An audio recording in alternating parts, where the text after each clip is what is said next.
Okay, so let's go Cyberpunk 2077 because we had an article dropped. It was last night. It was like 1 a.m. my time, right? It was like 1 a.m. or something, right? Midnight. Yeah, it was supposed to be at 12:15, and then Yeah. it got delayed, and then it was on terminals or something. Yes. So it wasn't. It didn't look good when that article dropped because it detailed basically what everyone was thinking, but there was no actual like testimonial or anything. Apparently, Jason Schreier talked to 20 different people. Anonymous. Only 20. Only 20. Yeah. That's a lot of 20 different people there, and it sounded like there were obvious signs that the game wasn't going to be ready until apparently 2022, as developers were joking. Now we see the roadmap, and it's basically not going to be ready until 2022. Mm-hmm. And the biggest thing that caught me by surprise a bit, although I guess it shouldn't have because we've seen it before, but how blatant it was is probably the biggest thing, was that the E3 demo that they showed, what was that, 3 years ago? 2 years ago? 2018. 3 years ago. 2.5, whatever. 2.5. Yeah, it was like faked. Completely faked. Mm-hmm. They just built the demo there, and they were like, apparently they spent months building it too. Mm-hmm. So one of the things that was commented was we could have been working on the game the whole time. Instead, they had us build a demo to show to press behind closed doors. If you remember that, that's when everyone came out from like the presentations they did and just said how amazing the game was. Yeah. And then they kind of wrote up papers and all this stuff about it. And now we find out that it wasn't actually something that was going to translate into the game that we got. Well, yeah, so I did a big video on it today. So I know so did Sean. I think the most interesting thing about this story, though, and something I'm glad is kind of getting talked about, is how the developers are genuinely as upset as we are. Like, the developers wanted to make this game as big and groundbreaking and impressive as possible. That's why they spent so many years working on it. But management forced them to release it unfinished. Like, and so they're in the same boat where now they're getting backlash for a game they wanted to complete. And so you feel bad that these people aren't allowed to talk about it more publicly. I can't imagine how overheard, and like not acknowledged those people probably feel, of like, hey, we actually know what we're doing and this is not going to be ready.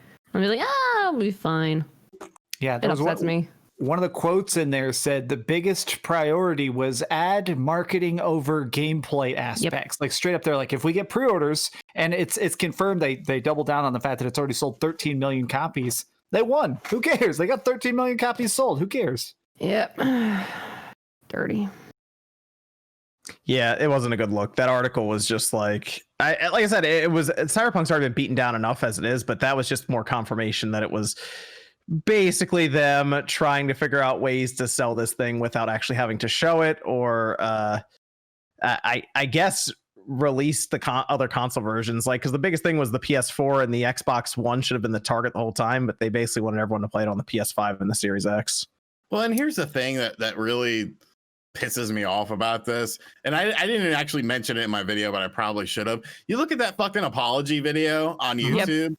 And it has like 30,000 likes to like 2,000 dislikes. What is wrong with you people? Yep. These people literally fed you shit on a paper plate instead of a filet mignon on a golden plate. You ate it. You realize what you were eating, and now you're believing them. You're like, oh, okay, it must have been a mistake. The cook must have messed it up. Like, no, this was deliberate. They were planning this the whole time once they realized.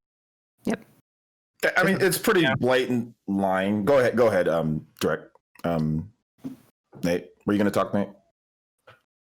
I think I was me. I was going to say that. Okay, my bad, John. Go ahead. Literally years of planning. Go ahead, OJ. Go ahead.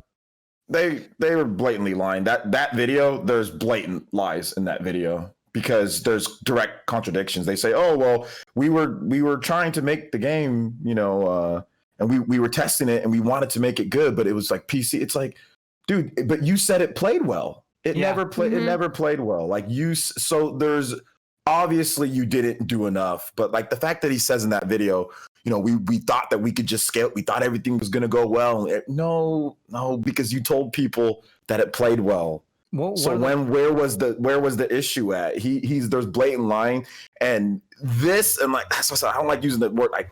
This is the most anti-consumer thing. This is actually, that's why I don't like using that word a lot. When people throw that word around, this is directly actual anti-consumer. So let's not use anti-consumer for everything that we don't like. This is where we need to use it because they lied throughout this whole process and continue to be dishonest about things, even in apology videos. And he's taking Jason Schreier and saying, "Oh, only 20 people." 20 people is a lot of people. Okay, that's how many people did you want to talk to? 400.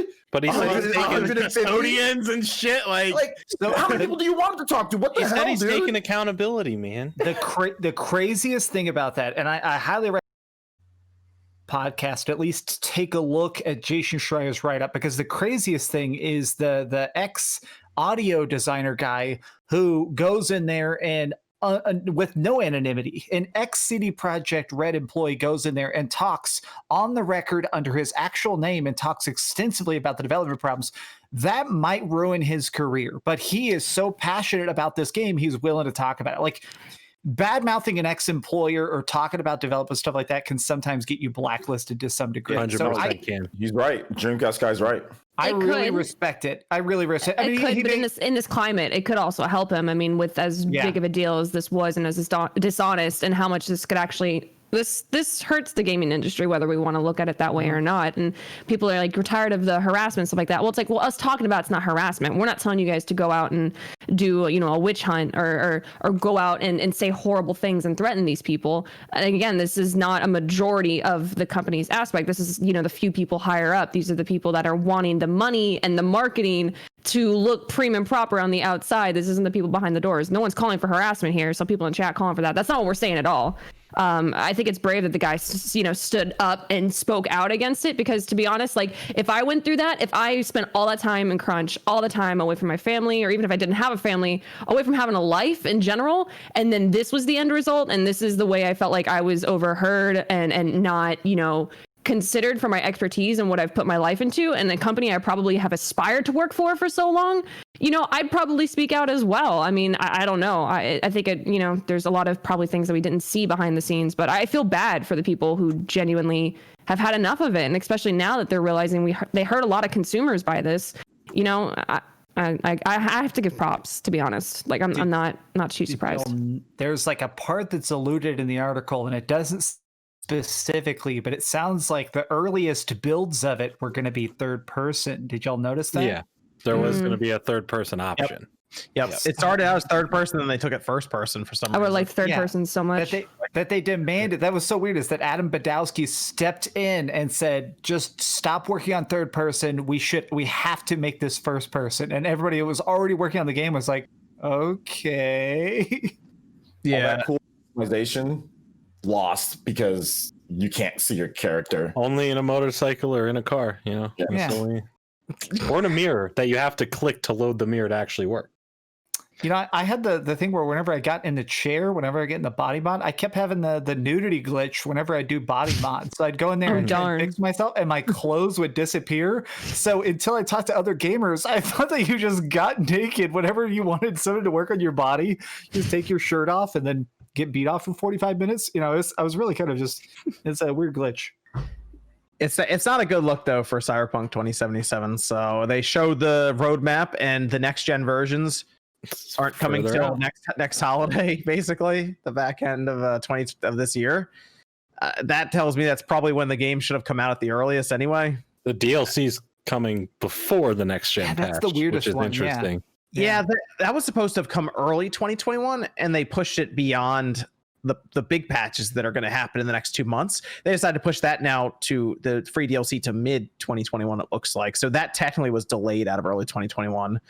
And this roadmap is, for me, it seems weird. Like you said, Jordan, you take the next gen patch, the PS5 and the Series X, and move it up.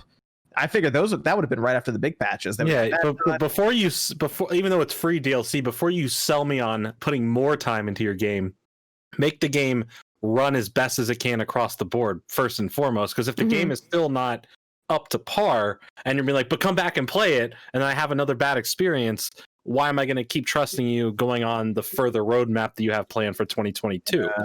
So it sucks. The developers, like, the lore that is in this game, the things that you just find on your own, that the stuff they densely packed into this city is incredible.